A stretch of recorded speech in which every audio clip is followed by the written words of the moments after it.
Of the 335 species of hummingbirds in the Americas, the only commonly seen hummingbird in the northeastern USA is the ruby-throated hummingbird.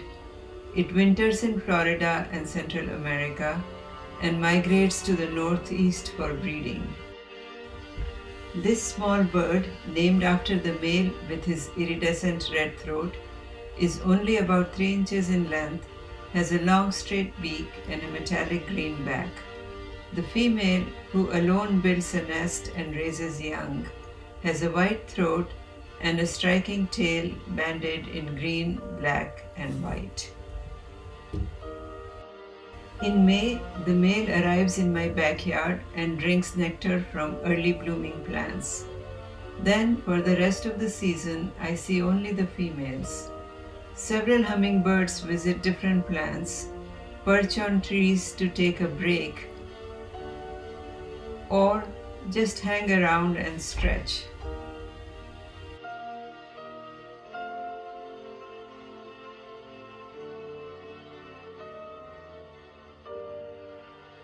In June 2022, I followed a female hummingbird's flight path and located her nest on a very tall tree about 50 feet from the ground.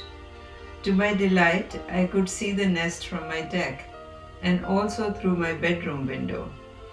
I placed a spotting scope in the bedroom and had a view of the nest in the daylight hours, rain or shine.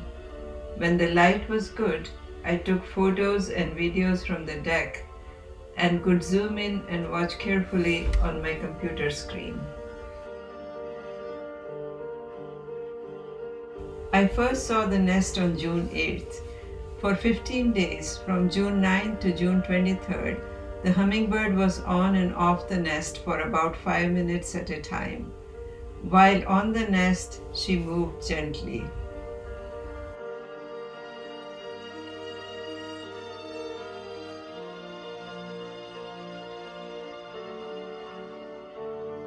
Sometimes she returned within a minute, touched up the outside wall of the nest with her beak, and flew off.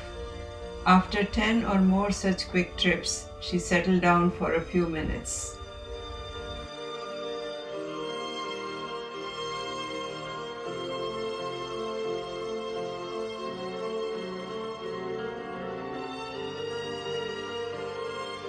On June 24th, I saw her removing some material from the nest. Now when she returned to the nest, she was feeding the newly hatched chicks. She sat on the nest for a longer time, often half hour or more. She shook and moved around brooding the chicks. In 4 days, the chicks' beaks were above the rim of the nest during feeding.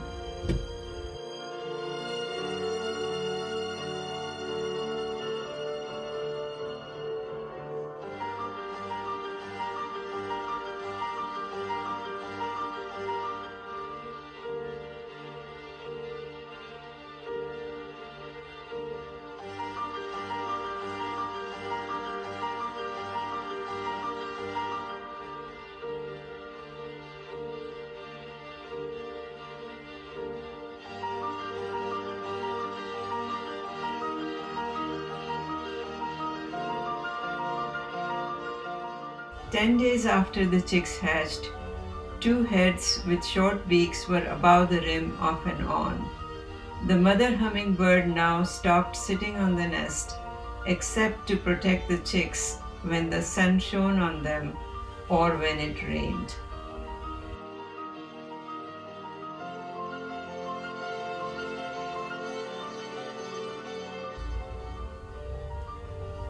Now the chicks were on their own most of the time. Robins, chipping sparrow, nuthatch, and even a blue jay came close to the nest but did not disturb the chicks.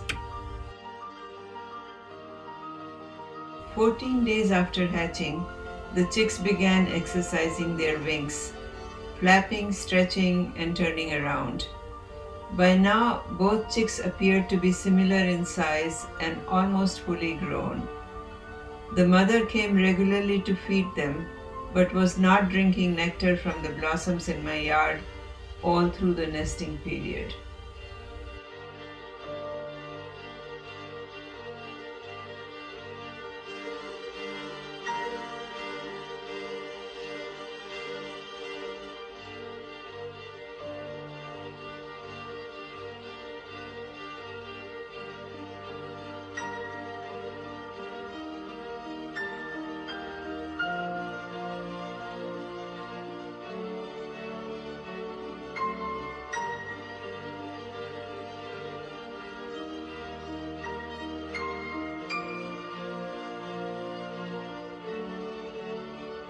On the morning of July 15, 22 days after hatching, the chicks were getting ready to fledge. One chick was almost out of the nest by 8 a.m. and flew away soon thereafter. The second chick remained alone in the nest for another 45 minutes, and then it too took off to see the world.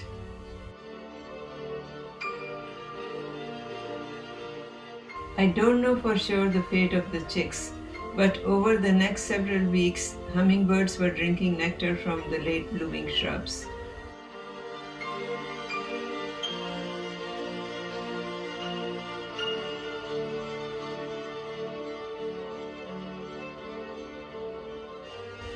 They were feeding more frequently, preparing for the long journey south in September.